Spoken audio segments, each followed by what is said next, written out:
उत्तर प्रदेश का मॉडल क्या है?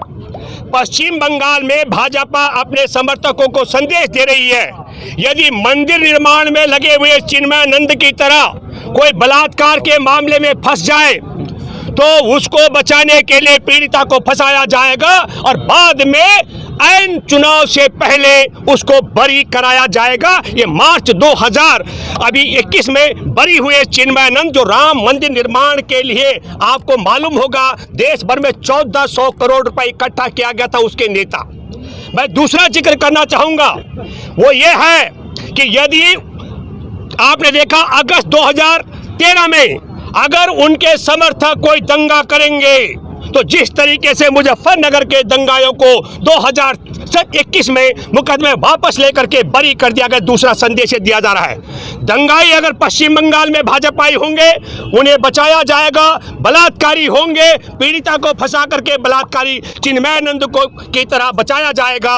और अगर कोई ऊंची जाति का बलात्कारी किसी छोटे गरीब हाथरस की बेटी की तरह जैसे हुआ कि उसकी जीभ काट दी, उसकी कमर तोड़ दी, गैंगरेप कर दिया, पहले तो परिवार को फंसाया जाएगा और अगर परिवार नहीं फंसने में आए तो फिर बेटी के शव को ठिकाने लगाकर बलात्कारियों को बचाया जाएगा और शव को ठिकाने लगा करके।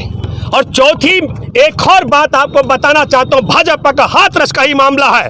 यदि पहले से भी कोई यौन उत्पीड़न के मामले में जेल चला गया हो, आपको मालूम होगा हाथरस में 2018 में, और गौरव शर्मा 1 महीना जेल में रह के आया और 2021 में मार्च के महीने गौरव शर्मा पीड़िता के बाप को हाथरस में 10 गोलियों से हत्या कर देता है। इस क्रोनोलॉजी को आपको समझना पड़ेगा।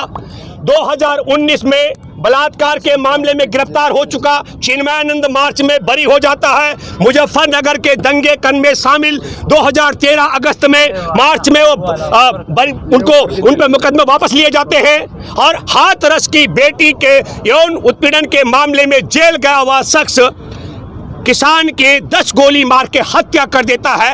अब मैं आपके माध्यम से पश्चिम बंगाल के मित्रों से जानना चाहता हूं, आज़ादी से लेकर अब तक कभी भी भारत में मैं ये कहना चाहता हूं कि रविंद्रनाथ टैगोर की भूमि, नेताजी सुभाष चंद्र की भूमि, और मैं ये कहता हूं कि इस पूरी पश्चिम बंगाल पर देश और दुनिया को इसलिए गर्व है कि पिछले 7 दशक से ज़्यादा समय में कभी भी सांप्रदायिक शक्तियों के साथ पश्चिम बंगाल नहीं रहा है। ये मैं मानता हूं। अब ये बड़ी विचित्र बात है, भारतीय जनता पार्टी को उम्मीदवार नहीं मिल रहे थे। मैंने पहले भी कहा 2 उम्मीदवार हैं जिनको टिकट दी गई, एक टीएमसी के एमएलए के पति को और दूसरी कांग्रेस के नेता की विवाह को, दोनों ने ठोकर मारी। ये बात आपके सामने है। मैं हैरान हूं, पहली बार भारत में चुनाव आयोग आरएसएस संघ परिवार को जिताने का खेल कर रहा है। पश्चिम बंगाल में भाजपा को सुनने के लिए लोग नहीं आ रहे हैं। आपने देखा होगा कि किस तरीके से योगी की सभा में पुरुलिया में 250 लोग थे,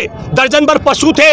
आपने देखा होगा झारग्राम की सभा अमित शाह को रद्द करनी पड़ी, कहा कि मेरा हेलीकॉप्टर जो है क्रैश हो गया। और आपको पता होगा बिरगेल ग्राउंड में जब भीड़ नहीं थी तो जी टीवी के पत्रकार जो तिहाड़ी चौधरी है उन्होंने बोला कि 2-2 गज का डिस्टेंस इसलिए रखा गया है क्योंकि 2-2 गज वहां पर कोरोना का भय है। मैं ये कहना चाहता हूं, भाजपा को सुनने पश्चिम बंगाल के लोग नहीं आ रहे हैं। भाजपा के नेता 3 बड़े स्टार प्रचारक मोदी, योगी और अमित शाह को सुनने देखने नहीं आ रहे हैं और भारतीय जनता पार्टी को एजेंट नहीं मिल रहे हैं। और तब मैं ये कहना चाहता हूं कि इन 3 बड़े स्टार प्रचारकों में से नरेंद्र मोदी स्वयं उत्तर प्रदेश से, बनारस से सांसद हैं और योगी आदित्यनाथ उत्तर प्रदेश से मुख्यमंत्री हैं। और एक और बड़ी बात मैं बताना चाहता हूं, मैं उत्तर प्रदेश में था अभी, खुटार में जो किसान पंचायत हुई उसके बाद मैं गया दातागंज, और मैं आपको बताना चाहता हूं पूरे उत्तर प्रदेश के किसानों को 24 घंटे के लिए खेतों में फसल की रक्षा का चौकीदार बना दिया गया है।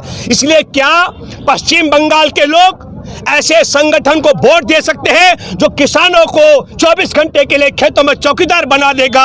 दंगा कराने वालों को, दंगा से जो पश्चिम बंगाल को दंगे की आग में झोंकेगा उनको वो बरी कराएगा। जो बलात्कार के मामले में पुजारी और संत फंस जाएंगे उनको वो रिहा कराएगा। और जो कोई छोटी जात की बेटी के साथ गैंग रेप करेगा उस बेटी के शव को ठिकाने लगवाएगा। ऐसा मॉडल मैं दावे के साथ में कह सकता हूं पश्चिम बंगाल में नेताजी सुभाष चंद्र चंद्र बोस की धरती के मतदाता और रविंद्रनाथ टैगोर की धरती के मतदाता किसी भी कीमत पर ऐसे मॉडल को स्वीकार नहीं करेंगे। एक बात